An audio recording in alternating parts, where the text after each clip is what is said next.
राणा की बेटी सानिया और उसके दोस्तों का कोई पता नहीं मिला।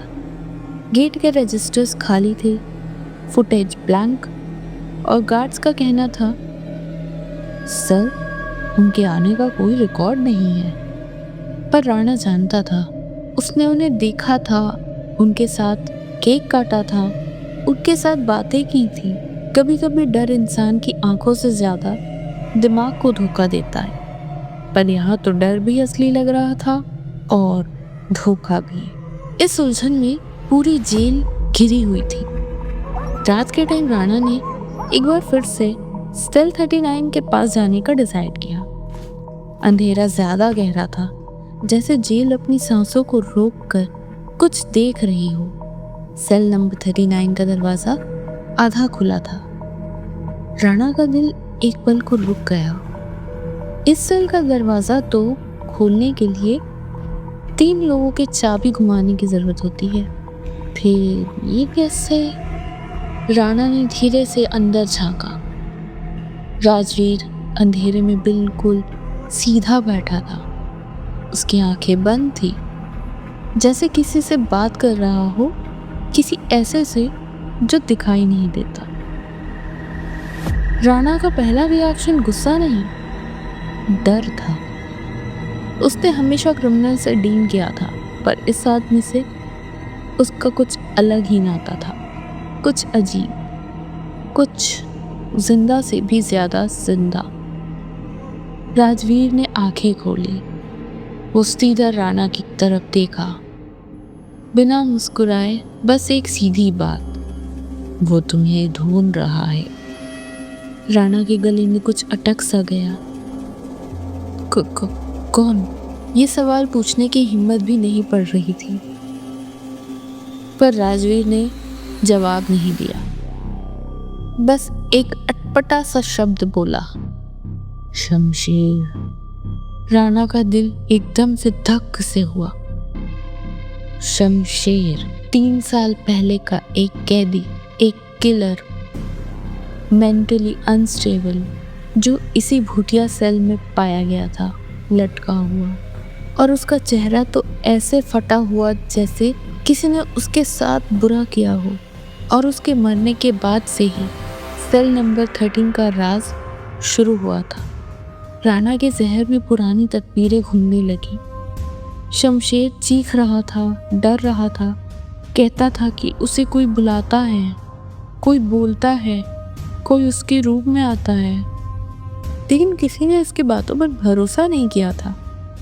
इवन राणा ने भी उसे जोर से डांटा था, अकेले ही हो, कोई नहीं है यहाँ। और अगली सुबह शमशेर की लाश उसी पोजीशन में थी जिसमें आज तक किसी का मर्डर नहीं हुआ था। राणा को लगता था वो सुसाइड था, पर आज राजवीर के एक लफ्ज ने उसकी सारी सोच उखाड़ कर रख दी। उस रात जेल की दीवारों में एक अजीब सी हलचल थी, जैसे हवा में भी आवाज आज रात ज्यादा थी। गार्ड दिनेश राउंड लगाते हुए रुका। उसने देखा सेल 39 के बाजू वाली दीवार से लाल पानी फिर टपक रहा था। गार्ड ने चिल्लाकर विनय को बुलाया, पर जब दोनों वापस आए, पानी गायब और दीवार बिल्कुल साफ, जैसे कभी कुछ हुआ ही नहीं। दिनेश ने हल्का सा कांपते हुए कहा, सर, ये नॉर्मल नहीं है, ये जल्द सांस लेती है। राणा ने सेल नंबर 39 से वापस मुड़ने की कोशिश की, पर पीछे से एक हल्की सी आवाज आई। दरवाजा धीरे से अपने आप खुल रहा था। वही दरवाजा जो 3 लोग मिलकर खोलते थे। राणा की सांसें रुक गई। पीछे से हवा गुजरी, जैसे कोई लंबे कद का आदमी उसके जस्ट पास से निकला। राणा के जूतों के पास से एक ठंडी हवा निकली और सीधे सेल नंबर 13 की तरफ चली गई। दरवाज़ा बंद था, पर किसी ने जैसे उसे नीचे से अंदर खींच लिया हो, जैसे कोई अंधेरी हड्डी सी छाया। सुबह जब गार्ड्स ने अटेंडेंस स्टार्ट की, राणा कहीं नहीं था।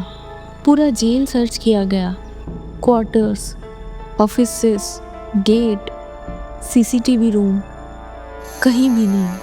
दोपहर तक एक गार्ड चिल्लाते हुए यार्ड से भागा, मिल गया। लेकिन क्या, राणा की लाश उसी जगह मिली जहां जेलर ठाकुर के टुकड़े मिले थे। सीधी नजर, फटी हुई आंखें और पेट पर वही निशान, इंसानी दांत जैसे, पर इंसान के नहीं। जेल में फिर वही खामोशी छा गई। लोगों ने कहना शुरू कर दिया, जेलर ठाकुर और राणा दोनों एक ही सज़ा भुगत रहे हैं। कोई वापस आ गया है, कोई जो शमशेर से बदला लेने आया है।